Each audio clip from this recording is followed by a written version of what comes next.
By sea, land, and air, we prosper. That's the official motto of the city of Vancouver. It alludes to the various means of transportation utilized by the citizens of this beautiful port metropolis.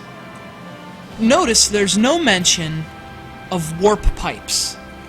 And that leads to one of the many questions I have in regard to this game. First, how did Mario, Luigi, and indeed the entire Mushroom Kingdom populace get to Canada? I mean, it's not like there's a red-eye to British Columbia flying out of level 1-1.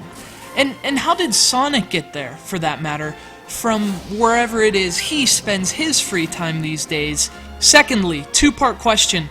Who let Donkey Kong, Bowser, and Dr. Eggman, three gentlemen with criminal histories including but not limited to offenses such as kidnapping, extortion, and war crimes, compete in the Winter Olympics? Isn't there like a committee or something? But lastly, and perhaps most importantly, who expects us to believe Mario and Sonic would be interested in burying a hatchet anywhere except each other's backs? Come on, remember Sega does what Nintendo don't? These two mascots were the nucleus of perhaps the fiercest console war the gaming world has ever seen. And I highly doubt time has healed those wounds enough for them to just... I mean, look at that. They just high-fived. This is ludicrous. We buy into a lot of nonsense as gamers. But come on, Mario and Sonic do not high-five. This game is clearly some kind of propaganda created to make us think the war is over. Anyway, this is Mario and Sonic at the Olympic Winter Games. And this game obviously has a lot of explaining to do.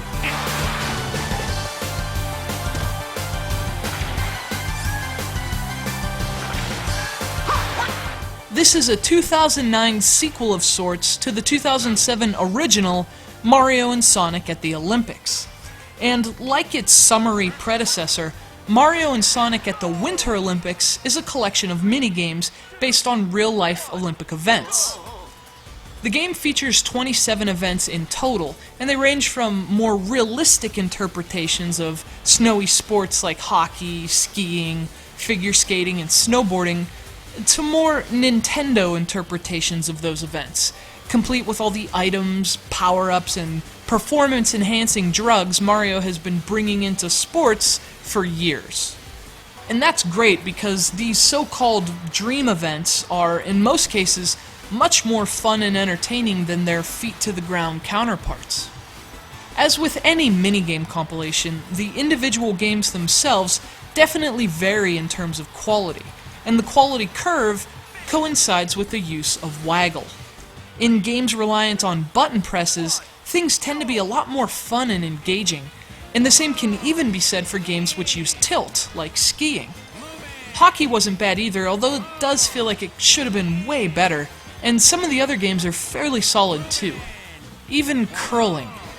But then there's other events like the snowboarding half-pipe, which you literally control by shaking and twisting the Wii Remote like an idiot.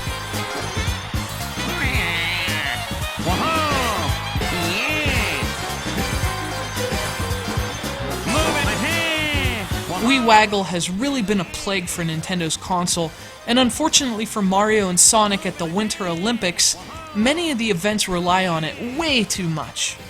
Translation: well, casual gamers and younger players might not mind, but if you're the kind of person who wants tight controls and gameplay consisting of more than mindless arm waving, you'll probably be disappointed in Mario and Sonic at the Winter Olympics.